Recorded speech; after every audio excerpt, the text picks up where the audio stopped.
Jay-Z, according to Forbes, is one of the wealthiest rappers in the world. Now, rephrase your question. Ever wondered why Beanie Sigel's career seemed to crash after leaving Rockefeller? Well, the truth might be closer to home than you think. 50 Cent has shed light on Jay-Z's hidden agenda, showing how what started as a mentor-mentee bond turned into a full-blown rivalry. This is the untold story of how jealousy played a huge part in the breakup of one of hip-hop's most promising partnerships. Remember when Beanie Sigel was the hottest thing out of Philly? The man was on fire, spitting bars that had everyone in the game taking notice. Picture this, a young Beanie, hungry and determined, stepping up to rap in front of Jay-Z and Dame Dash for the first time. But Beanie wasn't just another rapper trying to get noticed. He had something unique, and Jay-Z saw that right away. Jay took Beanie under his wing, recognizing that perfect mix of street credibility and raw talent. At Rockefeller, Beanie quickly stood out. His flow was tough, his lyrics hit hard, and his presence was magnetic. When Beanie's debut album, The Truth, dropped in 2000, it shook up the hip-hop world. Tracks like What's Your Life Like and Mac Man had people buzzing. Beanie wasn't just rapping, he was telling real stories from his life, giving listeners an honest, no-holds-barred look into his world. The album made a huge splash, debuting at number 5 on the Billboard 200 and selling over 155,000 copies in its first week. Critics loved it, calling Beanie's style authentic and powerful. It was clear Beanie Sigel was on his way to the top. Beanie Sigel's debut was a game changer. Rolling Stone called it one of the best rap debuts of the year, and honestly, they were right. Beanie had officially made his mark, and the whole hip-hop world couldn't ignore it. As his fame skyrocketed, so did his spot within Rockefeller. Beanie wasn't just another rapper, he became Jay-Z's right-hand man, the one everyone thought would take over next. Jay and Beanie were like brothers, always working together, making music and taking the industry by storm. To fans, it seemed like Beanie was on top of the world and nothing could stop him. But here's the catch: success changes everything. And sometimes it doesn't make things easier. As Beanie's fame grew, so did the pressure. The streets that helped make him who he was still called to him, and balancing that with his newfound celebrity wasn't simple. Plus, being in Jay-Z's shadow wasn't exactly a walk in the park for someone hungry to stand out. Living the high life with Bentleys in the driveway, hit records on the radio, and a solid crew behind him, it seemed like Beanie was untouchable. But success in the rap game isn't just about the music, it's about handling the business side, the politics, and knowing when to make your move. And that's where things started to get complicated for Beanie. The pressure was on, and the game was changing in ways he wasn't prepared for. Things started to get complicated for Beanie Sigel, and honestly, it's easy to see why. At the time, Beanie was living the dream. He was driving 2 Bentleys. Yeah, we all know you can't exactly drive both at once while his mom was still in the sticks. He was selling 800,000 records and getting noticed everywhere. What more could a guy ask for? The Rockefeller empire, led by Jay-Z, Dame Dash, and Kareem Biggs Burke, wasn't just making moves, they were ruling the game. They built something huge, something that had everyone in the industry looking up to them. But here's the thing, Rockefeller wasn't just about making music, they were everywhere. Rocawear, their clothing line, was making a huge impact, bringing in $700 million in sales at its peak. And that was just the start. They were also into movies, vodka, you couldn't turn a corner without seeing that rock logo. Beanie wasn't just making waves in music, he had his own record label, a clothing line, and was a part of something much bigger. Even though Beanie was right in the middle of all this with his state property label and clothing line, his label never quite hit that platinum status. But it didn't matter much because he was in the mix, working alongside Jay and Dame to build something even bigger. Rockefeller's vision was all about more than just music, it was about owning culture. Beanie was right there, helping push the brand forward, representing the streets while stepping into the spotlight. But as always, when you're climbing that high, things don't stay smooth for long. Beanie Sigel's style was different. He had that gritty, streetwise vibe that set him apart from Rocawear's more mainstream style. While Rocawear was all about reaching a bigger audience, Beanie's look spoke straight to the streets. But even though they had different styles, they were all part of the same Rockefeller family. Beanie had his own thing going on, but here's where it gets a little tricky: who really owned what? Turns out, Beanie didn't have as much control as he thought. Dame Dash later opened up about all the big plans he had for Beanie and how much money those projects could have brought in every year. Sounds awesome, right? But then Dame hit us with a bombshell: Beanie's full potential was being held back by Jay-Z's control over Rockefeller. Dame had everything lined up: the movies, the clothing line, tours, and the clothing line alone was pulling in $20 million a year. But even with all that, Dame made it clear that Jay and he were the ones holding all the cards, making all the big decisions. The ownership of Rockefeller was complicated. Jay-Z and Dame Dash were in control, making the final calls on everything. So even though Beanie was out here grinding and bringing in success, he was feeling left out of the big picture. He was putting in the work, but wasn't getting the control he deserved. It's like being on the winning team, but realizing someone else is calling all the shots. Beanie Sigel found himself in a tough situation. Even though he was living large, he didn't have control over his own destiny. He was in Jay-Z's world, and the rules weren't always clear. As the pressure built, Beanie started to question everything. He saw all these millions being made around him, but was he getting his fair cut? The streets that raised him were still a part of who he was, but now he had to play in a whole new world of big business. Now, imagine if Beanie had teamed up with someone else like Suge Knight instead of sticking with Jay. Could his career have been even bigger? It's hard to say. Suge definitely had big plans for Beanie, but maybe Beanie made a mistake by staying with Jay. The first signs of trouble were starting to surface, and it was only going to get worse. Then came the legal trouble that really shook things up. Beanie thought he had Rockefeller behind him, supporting him through thick and thin.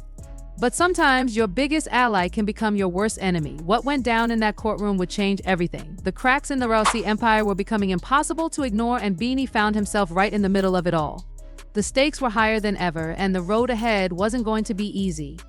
In 2004, Beanie Sigel found himself in some serious hot water. He was accused of firing 6 shots at a man outside a bar in Philly. 2 of those bullets hit the victim, 1 in the stomach and the other in the foot. This wasn't just some beef gone wrong, it was a major charge that could end Beanie's career or worse, land him behind bars for a long time. Now, in the world of hip-hop, loyalty is everything, right?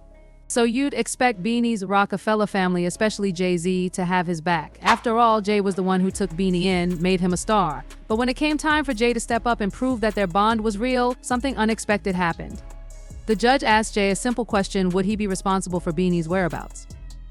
This was Jay-Z's moment to show the world that Rockefeller wasn't just about business, it was about loyalty, about being family. But instead of backing Beanie up, Jay's answer was short, cold, and hit Beanie hard. He simply said, "No, can you imagine how that felt for Beanie?" In that moment, the man he looked up to turned his back.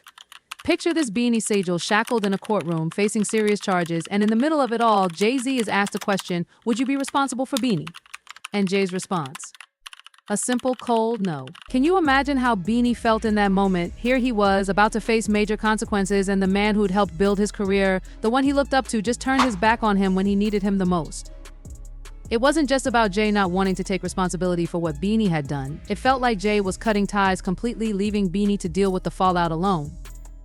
For Beanie, that moment wasn't just disappointing, it was a full-on betrayal. Everything he thought their relationship stood for, everything he believed in, felt like it was crumbling right there in front of him. Shackled up, looking at Jay and hearing that one word, no, was like a punch to the gut. It made Beanie question everything: the loyalty, the friendship, and the whole Rousey, a fella family vibe they built together. Suddenly, Beanie saw things in a new light. Maybe, just maybe, he didn't have the solid support system he thought he did. But here's the real twist: what happened in that courtroom was just the tip of the iceberg. The real chaos was brewing underneath the surface, and Beanie Sigel was right in the middle of it all. What was about to unfold would rock the entire hip-hop world: the breakup of Rockefeller Records.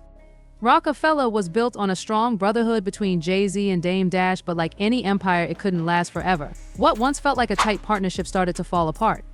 It wasn't just about making hit records anymore, it became about power, control, and who would get the final say at the table. The tension between them grew, and you could sense that something had to give. And when it finally did, it wasn't pretty. Jay-Z, being the clever businessman he was, managed to take full control of Rousey A Fella. Dame Dash, who had helped build the empire from the ground up, was left out in the cold, watching his hard work slip away like that. It wasn't just about business anymore, it was personal. The relationship between Jay and Dame was broken, and it was clear that this split would change everything for everyone involved. It was more than just a business move, it was the end of an era. Beanie Sigel's journey took a wild turn, and trust me, it's not something you want to miss. One minute, he was at the top of his game, the pride of Philly, representing the streets, and next thing you know, he's caught in the middle of a messy fallout. Imagine being part of hip-hop's most powerful crew and then suddenly not knowing where you stand. It's gotta be a tough pill to swallow. Meanwhile, Jay-Z was making big moves, becoming the president of Def Jam and climbing higher in the industry. Beanie, on the other hand, was stuck trying to figure out his next step, watching his mentor rise higher and higher while he was left behind, questioning his place. Now, Dame Dash, he didn't hold back. He was straight up hurt when Beanie chose to stay loyal to Jay. That choice, according to Dame, hit harder than anything else. This wasn't just about business, it was about loyalty. The Rockefeller family, which had once been tight, was falling apart, and everyone could feel it. For Beanie, it wasn't just a business decision, it felt like a betrayal, and it changed everything. Beanie Sigel had always been loyal to his roots, but things were changing fast. He had chosen to focus on his state property label over Rockaware, hoping to build something of his own, but as Rockefeller started falling apart, the unity they once had was completely shattered. The family that once seemed unbreakable was now broken, and Beanie found himself lost in this new, uncertain world. And just when you thought things couldn't get any crazier, here comes 50 Cent. While Beanie was figuring out where he stood in the midst of the Rockefeller drama, 50 saw a huge opportunity. At the top of his game with G Unit, 50 was always on the lookout for fresh talent, and he saw potential in Beanie. When he heard about Beanie's situation, he didn't waste any time. 50 reached out with an offer that could change Beanie's career. For Beanie, this wasn't just another move, it was a lifeline. A chance to escape the mess that was Rockefeller and join forces with one of the biggest names in the game. It was a new beginning, but would it be the fresh start Beanie needed? Only time would tell. Imagine being Beanie Sigel for a second. He's been through a lot: legal problems, betrayal from people he trusted, and feeling stuck in his career. But just when things were looking up, an amazing opportunity came his way. 50 Cent, the king of G Unit, offered Beanie a massive deal, $800,000 to sign with him. It was his chance to get back on top, to turn things around, and finally get the fresh start he needed. But then, out of nowhere, Jay-Z, someone Beanie thought had his back, stepped in and blocked the deal. Can you imagine how Beanie must have felt? Here's this golden opportunity slipping away, and the person who's supposed to be his mentor, the person he's looked up to, is the one stopping him. It had to feel like a punch to the gut. Not only did Beanie respect Jay-Z as an artist, but he trusted him like family. Now Jay-Z is standing in the way of his future. 50 Cent saw it all go down, and he wasn't afraid to speak up. He said Jay-Z blocked the deal out of jealousy, trying to keep Beanie from reaching his full potential. 50 believed Jay-Z wasn't thinking about what was best for Beanie, he was just making sure no one outshined him. That's a serious accusation to throw at someone like Jay-Z, but 50 wasn't holding back. For him, it was clear that Jay-Z was just doing what worked best for him, even if it meant holding Beanie back. The question is, what happens when the people you trust the most are the ones stopping you from growing? Beanie was stuck between a rock and a hard place, and his journey was about to get even more complicated. Beanie Sigel wasn't just going to sit back and let things happen to him. He knew he had talent, and he wasn't going to back down without a fight. 50 Cent saw that same potential and made him a huge offer, an $800,000 deal to sign with G Unit. But things didn't go as planned. Just when Beanie thought he had a fresh chance to start over, Jay-Z stepped in and blocked the deal. Imagine how Beanie must have felt. He had already been through so much legal issues, feeling betrayed by the man who once mentored him, and now this golden opportunity was snatched away by the same person he trusted. 50 Cent didn't hold back in calling it out. He believed Jay-Z was keeping Beanie from reaching his full potential, and 50 wasn't afraid to say it. In fact, 50 Cent claimed Jay-Z was acting out of jealousy, trying to hold Beanie back to protect his own status. That was a bold accusation, but 50 wasn't the type to sugarcoat things. Beanie felt the weight of it all. He had been loyal to Jay-Z, but now he was questioning everything. It wasn't just about the music anymore, it was about who was really looking out for him. So Beanie took it to the next level. He wasn't just going to sit back and let Jay-Z control his destiny. He released a diss track aimed directly at Jay-Z, and this wasn't just some lighthearted jab. Beanie poured all his frustration into the track, exposing the behind-the-scenes drama for everyone to hear. The track, I Go Off featuring 50 Cent, wasn't even meant to be a diss at first, but as Beanie started rapping, all that anger came out. It was clear Beanie was done with being held back, and he wasn't afraid to speak his mind. The fallout from that track was massive, and it wasn't just about the music anymore. It was about loyalty, betrayal, and the way the power dynamics in hip-hop were shifting. Beanie had taken a stand, and the world was watching. Would this be the end of his relationship with Jay-Z, or was it just the beginning of a new chapter for Beanie Sigel? The drama was far from over, and it was only getting started. When 50 Cent jumped onto the track, it wasn't just Beanie venting anymore. It turned into an all-out blast at Jay-Z. Beanie didn't hold back. He came at Jay hard, calling him out for not having his back when things got tough. He painted Jay as a mentor who just disappeared when Beanie needed him the most. But Beanie wasn't done. He said Jay had been stopping him from reaching his true potential all along, like he was purposely holding him back from going to the next level. Then, 50 Cent stepped in with his own verse, turning up the heat even more. He didn't hold back either. He straight up told Jay that success had changed him. Yeah, you changed, man. You let the money change you, 50 rapped. It was like a warning shot, saying that Jay-Z everyone knew was now a stranger, someone who'd lost touch with his roots. Beanie kept going, calling out Jay for forgetting where he came from. He even said things like, "You used to be from Marcy, now you're too good for us." Calling out Jay for becoming all about the luxury life and leaving behind the gritty streets that made him. Beanie even dropped a line saying, "You don't want the shooters, I'll take them," meaning that while Jay had gotten big, Beanie was still ready to roll with the realness of the streets. But here's the thing, hip-hop beefs never just end after one song. It's not over yet. The tension was building, and Jay-Z wasn't going to just let this slide. What would he do next? How would he fight back? The drama was just getting started, and everyone was waiting to see how it would all unfold. Jay-Z wasn't about to let Beanie's diss track slide without responding. Everyone in the hip-hop world was on the edge of their seat, waiting to see how Jay would fire back. When his response finally dropped, it was cold, icy cold. But there was one line in particular that had people shocked, and even Jay's loyal fans were left cringing. Jay started off by listing everything he'd done for Beanie: opportunities, deals, chances to shine. He basically laid out a list of everything he'd given Beanie, almost like a receipt for all the support he'd given over the years. Jay wasn't just defending himself, he was painting Beanie as someone who had been handed everything, as if he was given the world without having to fight for it. But then Jay hit hard. He dropped a line that made everyone stop and listen. He questioned what more he could have done for someone who was driving 2 Bentleys. That was a direct shot at Beanie's success, implying that Beanie had it all, thanks to Jay's generosity. Beanie was indeed driving 2 Bentleys at the time, but Jay made it sound like he had done all the work to get him there. That one line left people speechless. Jay made it clear that, in his eyes, Beanie had been living large because of him. And that was a bold move, especially for someone who had helped him rise in the game. Fans were stunned, and it was clear this beef was far from over. Jay had just turned the tables, and now it was anyone's game. The tension between Jay-Z and Beanie Sigel hit a whole new level, and it was clear the gloves were coming off. Just when people thought the feud couldn't get any worse, Jay threw a devastating punch. He made a shocking comment that left everyone in disbelief. "I left my mama in the sticks." That line hit harder than any diss track could. It wasn't just about the music anymore, it was personal. Jay went after Beanie's family, and that was a low blow. Even Jay's most loyal fans couldn't defend that. Bringing someone's mom into a feud like this was just too far. It wasn't about business anymore, it was about making Beanie feel small, making him look ungrateful for everything Jay had done for him. Jay painted a picture of Beanie as someone who had everything handed to him, luxury cars, fame, and opportunities, and still wasn't happy. Jay was basically asking, "What more do you want when I've given you everything?" And just to make sure Beanie knew where he stood, Jay threw shade at Beanie's own project, State Property. He made it clear that State Property was never really his, saying Beanie wasn't even signed under him and had never achieved the success Jay had helped build for others. At that moment, the world of hip-hop was buzzing. Jay wasn't just defending himself, he was taking Beanie down piece by piece. It was clear Jay was sending a message, and it was harsh.